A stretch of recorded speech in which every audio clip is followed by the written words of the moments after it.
Connect, solve painful problems, raise amazing adults, and have healthy families. Welcome to the Sean Dani Show. Jordan and I do this podcast because we want your family to be close and connected. And we want you to feel empowered and equipped in your most important job, the most important job in the world. Let's go deeper than this podcast. Head to my website, parentingmodernteens.com, and get my email straight to your inbox. And when you're ready to go deep and get serious coaching from me, join me in my VIP membership. Parents are teachers and every home is a school. So teach well, love well. All right. Let's have some fun together. What is up, my fellow parents? Hey, welcome. Jordan and I are really happy to be here. You know, every show we do, we want to bring you value. We want to bring you education. We want to bring you inspiration, and we want to do something different. I never want this show to become something where like you could predict what we're going to be doing or talking about. And so we've got a really fun surprise for you today. Jordan took his family to these two international countries of Finland and Norway for a 2-week family excursion. And I said, Jordan, this is, I got a great idea for this show. Would you be open to this? We'll do a whole podcast on kind of what that vacation was like for you, traveling with 3 young kids. And you give us some tips and some tools about how you manage your emotions, how you manage the stress, how to thrive during the holiday season. And Jordan said, yes, let's do it. So today's episode, you're in for a treat. We're going to hear some great stories, some intense stories, some beautiful family stories about how Jordan took his family, and we're going to listen and we're going to learn and be inspired. So Jordan, get us started, man. I love it. A lot of people what did you did? They're asking right now, why did he go to Scandinavia? Right. So we're filming this in the holiday season. It's November. It is cold. It was minus 20 Celsius.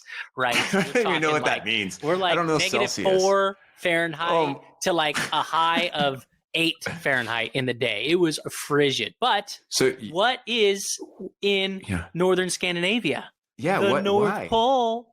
The North Pole. So we had this dream, man, of like taking the kids to see Santa Claus, old Saint Nick. Like they have a village up in northern Finland where it is like the Santa's village. So just throwing that out there. It was kind of a bucket list trip that we've been talking about for a long time. Our kids were 9. We've been planning for it for a while.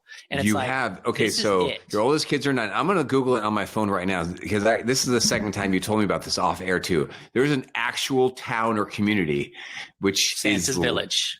It's called Santa's Village. It's in the Arctic Circle in northern Finland, Lapland, Finland. The town's called Rovaniemi, and it's pretty cool. People go there from all over the world.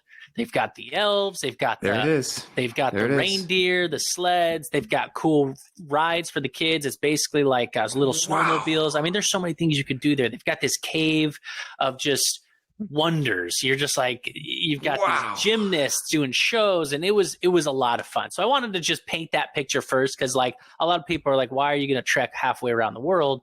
And this was why. We're getting to that time of year where, you know, kids are 9 and 10 and they start to kind of see things. And I just wanted to give one last hurrah, because if we didn't do it now, we weren't going to do it. Yeah, it's kind of true. Like in the age 9, you're like in the prime time Santa holidays, because, you know, that doesn't mean they don't enjoy it when they become 12, 13, you know, teenagers. But this is like prime time. All right. I'm looking on a map right here.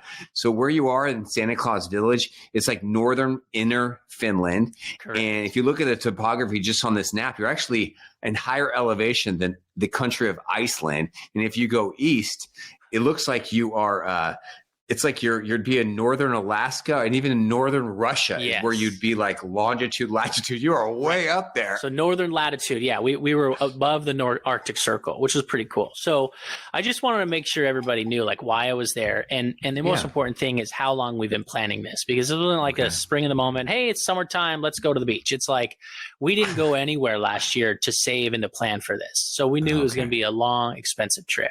Bucket list, a bucket list item. So one of the big things that I just wanted to make sure that everybody knows is when you're planning a family trip, what we did is we got everybody in on the process early, right? Really? We booked this thing a year in advance, at least the flights, and we started talking about it. So you started getting everybody amped up and excited for what's to come. Even though it's a long ways away, it's like, we're going to do this. Okay. Yeah, and I think that was really important. And throughout the process of getting closer to us traveling, we'd ask the kids, What do you guys want to do when you're there? What are you looking forward to? My son multiple times came up to me and said, hey, Dad, is this really where Santa lives? And I'm like, you know what, son? We're there to find out, all right? Because I know you've seen Santas around here and there. Let's go find out if this is the real St. Jolly Nick or whatever. Oh, my God. It was really cool because a lot of questions came out of it. So do they still believe in Santa? I don't know if you can say that. I haven't asked. I haven't asked, but I definitely think the spirit is 100% real. The spirit, the idea of it, right? And I was chatting with you offline before your trip about, I think, one of the best, most underrated Christmas movies. What was it called? It's called The Claws, right? It's a cartoon. Yeah, I just rewatched it after you talked about that, actually. It's so good, It's on Netflix. Starts with a K, Claws. It's like Klaus. Klause. Oh, my gosh. You've got to watch this movie. It's really a tearjerker. It's great for kids. It's great and it kind of gives me a cartoon picture of where you were, even though I was following your trip on Instagram. Please continue. Okay. So as everybody knows, when you go on a trip like this, you got to think about so many things. Remember, for anybody who's just listening, I've got 3 kids. One of them has special needs. He has Down syndrome. And then I have twin 9-year-olds. So there was a lot of planning. I don't like bringing a ton of luggage, but I'm going to the freaking North Pole and I gotta bring some clothes. You know what I'm saying? God. So you gotta be thoughtful. You got to be thoughtful about what you're packing. And my wife was a trooper with that. Research. What are the clothes we need to have? How many layers do we need to have? What kind of footwear? Hand warmers, foot warmers, making sure everything was That's an investment right there because your kids don't have. I mean, you live in Atlanta, Georgia. You don't have snow burkas when you're living in Right. So we ended up getting some snow burkas. We ended up getting long johns. And so packing is key. And that's one of the things I wanted to give my wife big kudos to because we each had a bag you would check and then a bag to carry on. But the bag you would carry on needed to be small. But it needed to have your essentials. So that's prime advice because on the way there, we had to take 3 flights, and the chances of our luggage getting lost was pretty big. Oh, so if you probably read about that from a warm climate to a frigid climate and your bag is lost, what do you do? You got to think about that. What do you do? They probably must have coats in the airport. They do, but it's wise to pack a bag that you carry on that has some of that stuff just in case. Because, ladies and gentlemen, my baggage got lost twice on this trip. No, it didn't. Yes, it did. 2 different times it got lost. Yeah. So I want to make sure that everybody, if you're planning a trip, always plan to have that carry-on bag that's got some essentials in it. And did you get your stuff back? Oh, yeah, we got it back, of course. Was it hours later or was it days later? Days, like a day. So what did you do? Did you buy? No, we lost some luggage while we were there, so we waited 24 hours for it. We just wore what we had on, and then once we got home, we lost another bag, and that came 2 days later. But you know, you can get travel insurance and all that for that. But that's not the purpose of this podcast. The purpose of this podcast is to when people go on these trips, there's so much happening and you have to think about. And so the pre-planning process is so important. Given the fact that we've got a kid with special needs, he eats certain foods. So we needed to make sure we had that available to us. Right. And tell us, just for funsies, tell us 1 or 2 of the foods that he really likes to eat. You have to always all right, you ready for this? Go. No judgments. Cream cheese and think of little Cheeto puffs, but not flavored. These puffs, right? With cream cheese and then hummus and then frozen blueberries. Those were his go-to, man. That's his go-to. All right, buddy. All right. When you have a 10-hour flight, you got to make sure you've got the tech downloaded. You got to make sure things are charged. You got to make sure you got your snacks. And believe it or not, when we land, think about this. You're traveling all day. We left on a Tuesday night. We didn't arrive till Wednesday night. You're exhausted. We get to the Airbnb.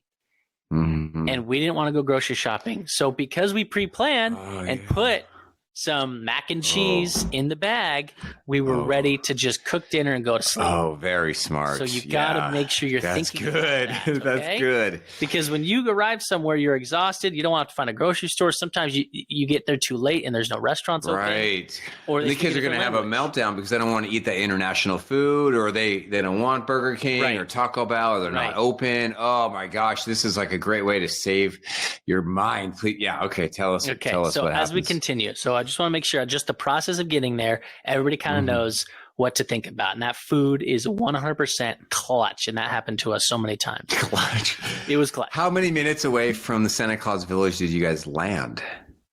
Well, that was it a the long second drive? part of our trip. So no, that wasn't. We did take a 2-hour drive on this trip, but no, it was right there. It was close, thankfully. Oh, so yeah, Rovaniemi. Rovaniemi. Yeah, it was right by the Rovaniemi. Okay, yeah, it is right next to it. Okay. Santa Claus Village. But as we kind of talk about this, can't it be frustrating, parents, when you spend all this time and this money on this trip that's you have this idea of it being a trip of a lifetime, and then when you're in it, sometimes you don't see the positivity that can come out of it.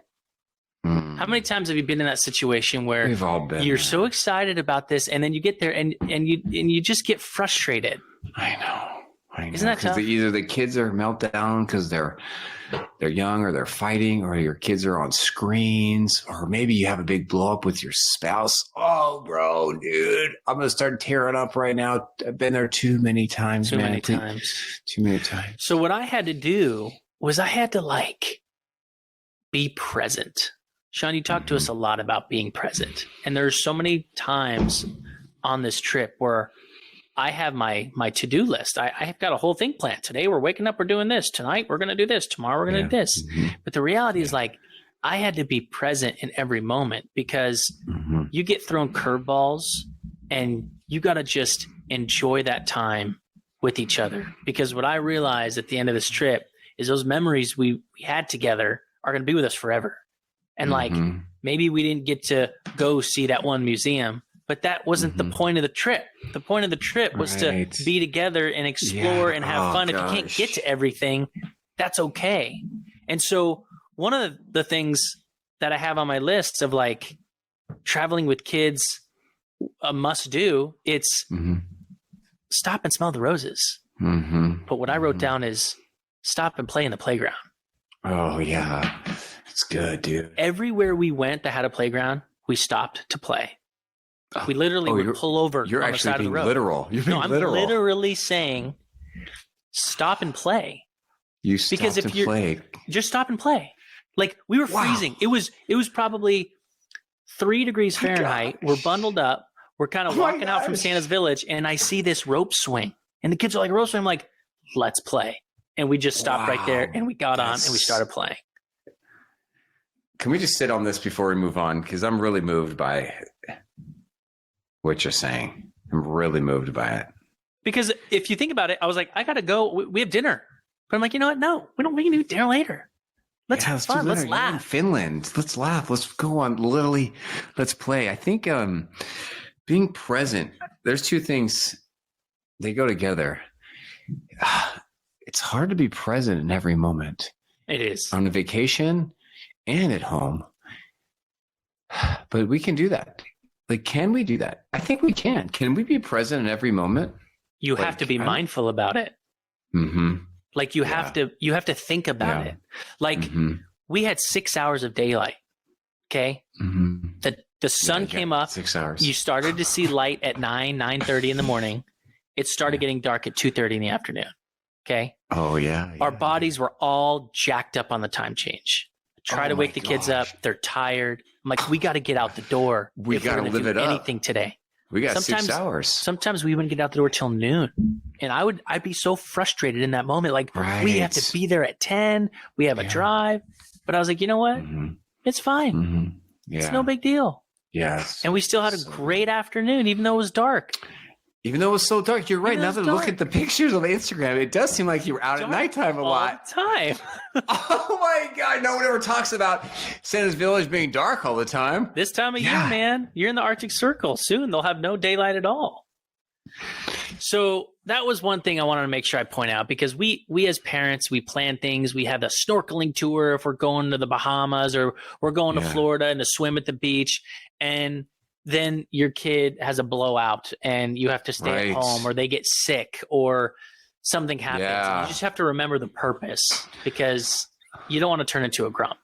I'm going to say something I'm going to say something weird. I think it's weird. And I'm going to see how you respond. Okay. Okay. Can we really be present all the time? I think we can. Like the time to check out is to not be present is like, at nighttime, maybe alone time.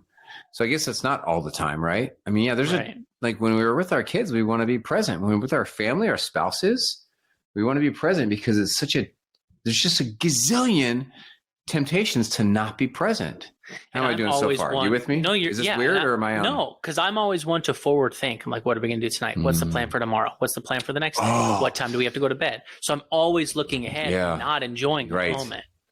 I saw a little clip by Jim Carrey on like my social media, and it was a very short clip, but he just said something like, most people are just full of worry because they're always future thinking about what's happening next. Not me, man. I'm just here right now. I'm just in the present. I was like, that's good, Jim.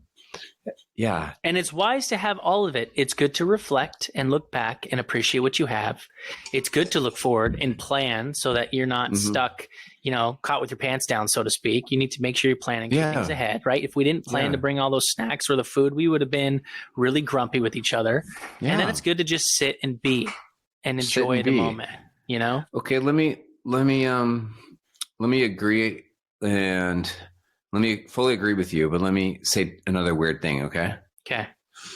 I think that if you're really present, and I feel like I'm just speaking from personal experience on this. When I'm really, really present, two kind of extreme things happen to me. Either A, I'm in pain. When you're present. Yeah. Because I'm aware of what's going on around me and I don't like it. It's bothering me. I don't like how things are going down. Are you talking about all the time or are you talking about in certain situations? Like I said, it's kind of maybe come off a little weird. I just think all the time I'm either in pain or I'm this other thing, which I'll describe. Okay. Which it's just going to be content and thankful, joyful. Huh. So it's not like, help me maybe flesh this out. So like putting myself in your situation, if you're really present on a trip, on a once in a lifetime trip with young kids to Santa's workshop and things are not going your way, your kids aren't waking up. They're not doing what you want to do. They want to do your agenda. That's painful. Yeah. It can be painful, but to be present and to realize no one here wants what I want. They don't have the same values. Things are not going my way. My selfish ego desires are not happening. And I'm having a hard time with that because I'm really present. I'm not like self-medicating away or getting unconscious or like yelling or raging. I'm just sitting in my healthy presence. You with me so far? I am. Or the other option is to do what you did. Is like you're present and you realize like the whole world doesn't revolve around you. People don't act the way you want. Bad things happen. People aren't as interested in being, to doing exactly what you desire them to do, but you look at that situation through your mind. And this is what I feel like you did. Yeah. Well, and you're like, I'm grateful. I'm present and I'm happy and I'm going to have fun and I'm going to be selfless and I'm going to be loving and I'm not going to let this temporary hardship bring me down or break my presence. And that's because of my self-talk leading up to this event, right? And to me and my wife's conversation leading up to this event. My wife would come to me several times and said, hey, I am really looking forward to this trip and I want it to be amazing, right? Yeah, so it was basically her saying like, I don't want you to come in and be like, we can't afford to do this, or we have to put our foot down and say no to this. It's like, let's have fun. I'm like, okay. So I remember this trip isn't for me. It's not my so agenda. Good. Your mind. Yeah. It's her trip and it's their trip. And I will make it to whatever they want. If they want to sleep in and miss the day, that's fine. It's not for me, but I'll be here to support you. That's and we have such to think a about lovely, healthy outlook. We're all learning by this. We're all learning and being inspired by this. And I think what really makes a really healthy marriage is that when you have two people thinking that way, like this is not about me. Yeah. Like, I want to serve this person, and it's not my trip, it's their trip. And then the other person's thinking, it's not my trip, it's your trip. Like, isn't that just the epitome of love right there? And seeing your kids one day being like, hey, this isn't just my trip, guys. This is your trip too. Like, I'm 15. What do you guys want to do? Like, yeah, okay, we don't have to do things all around me. I'm 15 now. I'm 12. I'm 17. Like, I love you guys. Thanks for bringing me here. What do you want to do, Dad? Like, that is, I'm experiencing that with my teenagers, and it's so loving. It's so incredible. Like, awesome. What do you want to do? And like, well, what do you want to do? I'm like, what? This is so nice of you. Thank you. And when you make sure you talk about that in advance, it allows them, these kids, to open up and realize, oh, I have a voice. But I wanted to put a little asterisk next to that, because one of my points here is I said plan travel time, wake up time, talk to them in advance about it. I was making sure I was telling my kids, hey guys, we have 3 flights to catch. One of them's going to be an 8-hour flight. Then we have 2 2-hour flights. So I was making sure that they were aware of what's coming so that they would be in good spirits. But the asterisk is coming, and it says, don't let your kids dictate the trip. Ask their guidance. But let's be honest, some of our kids, and I'll be first to say it, they're lazy bums. Yeah, I'll say, what do you want to do today? We want to stay in the house and hang out. Yeah. No, buddy. No. That is not what we're doing. We're not coming all the way across the world to stay in here and stay on your dang iPad. The new season of Fortnite. No, right. So I'm going to ask you what you want to do, but there's going to be a point where we do things that you don't want to do. Oh, I love it. Let me do a recap. So you probably have notes in front of me. And for those of you listening, I can't see Jordan's notes, which I love, but I have 4 points that I have written down. Like, if you were to make a list, parenting wisdom from Jordan, here's what I have right now. Thrive in the pre-trip, engage them in the pre-trip involvement. You know, you're captivating their mind, their emotions in these trips. So good. It's so good to do that. Number 2, that's good, is, be present in every moment and manage your mind to do that. That's what I heard you say. You like that? Is that fair recap? Perfect. Yeah. You're so Number good at 3. these. Yeah. Number 3, what you did is the pre-trip emotional preparation. Like, you got your bags ready to travel, but you got your mind ready to travel. Right. Hey, hey guys, just so you guys know, come here. We're going to talk about this for a second. You are all carrying your own luggage. You're all carrying your own backpack. You're carrying an extra jacket. And if we need your help with little kindling, you're going to help us a little kindling. Yeah, right? Dude. Gearing them up for it. Engaging them. That is how talk about a way to not raise entitled kids, spoiled kids, because somebody might be thinking, oh my gosh, these kids must be so spoiled. They get to travel here and travel there. Like, no, this is how you raise. We don't travel much. This is how you raise great kids. And when you have resources to give them things and to take them somewhere. So, and then what I have here on the next point number 4 is, be the leader in the family. Oh, that's good. That's what you just kind of did. Like, guys, your voice matters here, what you say, but here's the thing. I'm the leader, and this is what we're going to do when it comes to these things. That's kind of the tone that I heard. Is that cool? Yes, that's cool. All right, I can't wait to see what you say. And I have a story. Okay. So we know the family trips are never perfect, and neither was this one, right? No. Giving you a perspective. So while we started off in Norway, checked out Viking culture, the trolls, it was so beautiful. Wow. Highlight for sure of the trip. And I'm going to go back, and I would urge everybody, if you're a fan of like the terrain of the Pacific Northwest, the cliffs, the waterfalls, the ocean, Norway is the jam. The fjords, right? Kids will love it because of Frozen, right? Wow. The movie. Yeah. So Frozen the movie. Yeah. Yeah. Love that movie. It was based off of Norway. So as we were there, we had to take another flight to get to Santa's village and to come back. Well, there was a situation where our flight was delayed. We spent a little more time at the airport than we would like. People started getting cranky. We ended up having to rush from one of our layovers to a flight that was supposed to fly out, let's say at 4 p.m. And they waited till 5 for us to board. So think of sitting on a plane waiting for another plane to come. So people on that flight are probably already kind of cranky and like upset because they're delayed. So we show up, and my kids are antsy. They're fighting with each other. They're bickering. We sit down. Everyone's staring at us. Don't touch me. You know, just the normal brother-sister things that we all have done and that all our kids do. Yeah. So I just look over, right? Because I'm sitting in a different seat. I give them the stare. I said, you guys, stop it right now. We are done with everything. And I just turned my head.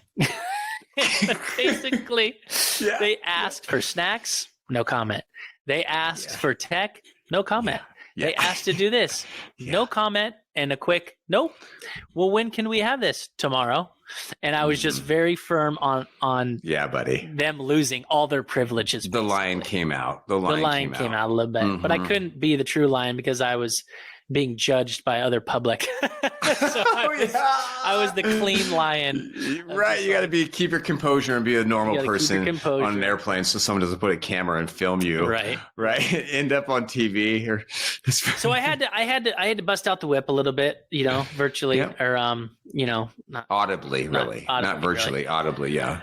And the good news that came out of it was, you know, they were upset because I took everything away. They weren't allowed to do anything. Okay. But when we got back to the little place we were staying, we just busted out some cards and played. I mean, there's no tech, no TV. Nice. You couldn't do anything. No TVs in the rooms. No, I said they weren't allowed to watch. Oh, yeah. I mean, they lost all privileges because So we ended up getting out cards and we taught them a card game and just did family card night, which ended up being really cool. Oh, it's called golf. So you have 9 rounds. We don't have to get into it. We have 9 rounds. You try to invite these matching pairs, and it's the lowest score wins, and you have all the rounds. I'm just looking at the Santa Claus Village, some of the pictures from on Google Maps. Do they have those Christmas lights up year round? Like, is it decorated like this year? They're 24/7. Yeah, they're all year round. You can go there anytime. And do they have, how many months out of the year do they have snow at this Julio Pekin Pakakaila? I want to say that roughly this time of year, November. Here, hold on 1 second. Listen. What? Hold on. What is it? Hold on. I'm clicking it. What is it? I actually, listen. Joulupukin paja kyllä. That's it. That was how they say it on Google. Okay, so how many? I'm sorry, I can't November, how many December, months January, out of the year? February, March, April, May. I don't know, 7 months out of the year, 6-7 months. I guess snow. Okay. All right, man.